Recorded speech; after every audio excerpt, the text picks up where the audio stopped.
I got my book in for the upcoming comparison between Greek myth and Jewish religion. How Exodus is a monomyth that's going to look very much like the Argonautica. I ordered the book and I put a video out if anybody wanted to get one. This is the one I was going to use. My name is Dan Paulson. Welcome to my channel.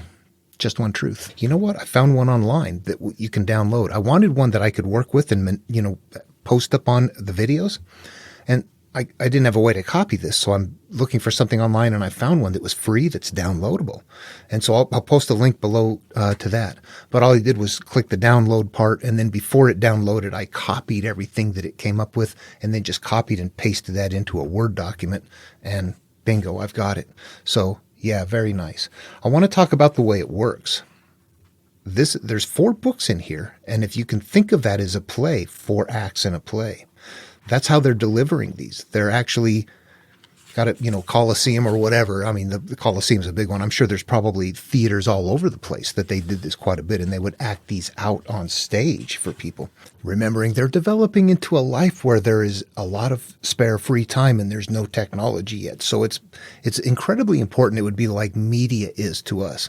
I don't know that it would be to that extreme, but it's like, what are you going to do with free and spare time? So that's what's happening here. And when you go right in the beginning, if you can imagine something from Shakespeare, and I don't recall what it is, it's, the actors have got a play, they're going to do something. They come in, they're in character, they've already got their costumes on and things like that, but people don't know the backstory. So before it starts, somebody will come up front, the war has been happening here and here for this long, this kingdom is this way and that way, and here we are in this place, and I give to you a hall in the castle in Elsinore or something like that. I'm really I'm hacking that up. Sorry if there's any Shakespeare aficionados out there. I'm sorry. But that's what's happening. They're announcing what's happening, and then the actors come out and start doing their acting. So people go, okay, I get what's going on and where these people come from. They're going to have to do the same thing here. They're getting ready to send somebody off on an adventure, so they've got to set it up. The audience is out there going, okay, what's the new one? I'll go ahead and read from the online one, so it'll sound like the same thing. I'll keep them side by side as I study them as my preference. Book 1.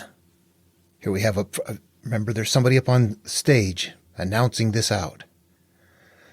Beginning with thee, O Phoebus, I will recount the famous deeds of men of old, who at the behest of King Pelias, down through the mouth of Pontus and between the Cyanean rocks, sped well-benched Argo in quest of the golden fleece. Such was the oracle that Pelias heard, that a hateful doom awaited him to be slain at the prompting of the man whom he should see coming forth from the people with but one sandal.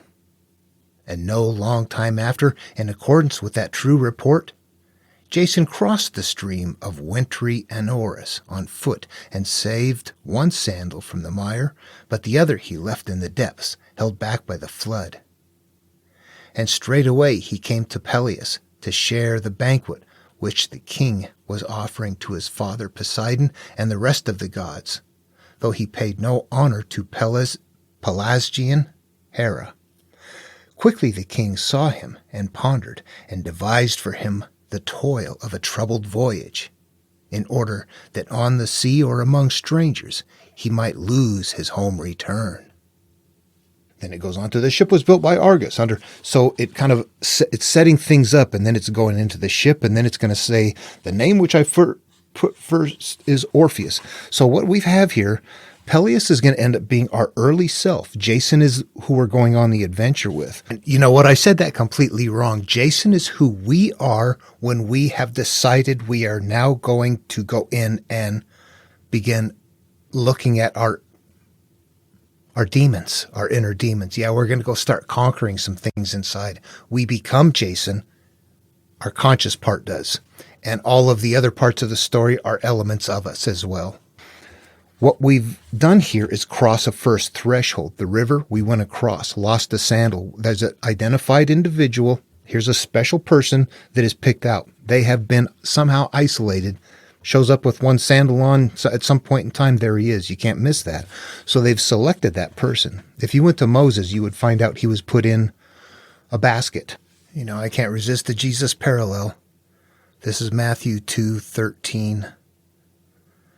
Now when they had departed, behold, an angel of the Lord appeared to Joseph in a dream, saying, Arise, take the young child and his mother, flee to Egypt, and stay there until I bring you word, for Herod will seek the young child to destroy him. So Moses was saved at birth. Jesus is saved as an infant. He was saved at birth. He was somehow isolated out. But what we have right here is he's crossing a threshold and he meets up with his old self. This is akin to us looking at ourselves going, all right, that's it. Life's over. I'm making changes. We've just crossed the threshold and met up with our early self, Pelias. We're going to go on an adventure, though. So instead, what we're going to do, Pelias is going to send ourself off on an adventure to go get the golden fleece. The golden fleece is actually what we need. The golden fleece represents it's at the far side of the world, and it represents the far side of our life, our early life, where we have to get back to. We need to go get the golden fleece in order to rule our kingdom. Right now, Pelias has it. That means that's our earlier self that has it. We want it back, and Pelias our early self is letting, we're off on this adventure now to early self. We need to get this golden fleece in order to rule. So we've got the calling, and there's a setup going on in here, but it's thick. If you don't know what's going on, you're like, well, it's just a weird story. But there is something going on in here, and that only comes about by going through many, many, many, many of these and making comparisons and playing it out in the psyche. Eventually, the concepts become apparent. The ship was built by Argus under Athene's. Goes through Orpheus. Now we got I've always said 40 Argonauts. I don't know where I got that from. I'm wrong. There's like 50. What do we have here? 50. There were actually 52 Argonauts named in this book right here, and we're going to go 54 total if we include Jason and Argus, the builder of the boat, who goes along. They're also on board. So there's 54 total here. Anyway, that be as it may, each one of these, like if you were to look through them, Orpheus, magical singing, he can affect the environment. Polyphemus fought in past in war with centaurs, now old but still spirited. There's twins from Hermes, people that can fly, different. Everybody has a different quality. So what's happening here is we're getting ready to go on the adventure, and we're gathering up the components we're going to need along the way. Each of these people represents a quality within us. They're not something out there. If we play them out in the psyche, they're just assigning something. We're going to go on a magical adventure. You're going to have to defeat things. You're going to have an archer. You're going to have to pay people that can, swords, people that are fast. You have all of these. Everybody's got like a different quality that you're going to bring along on the adventure.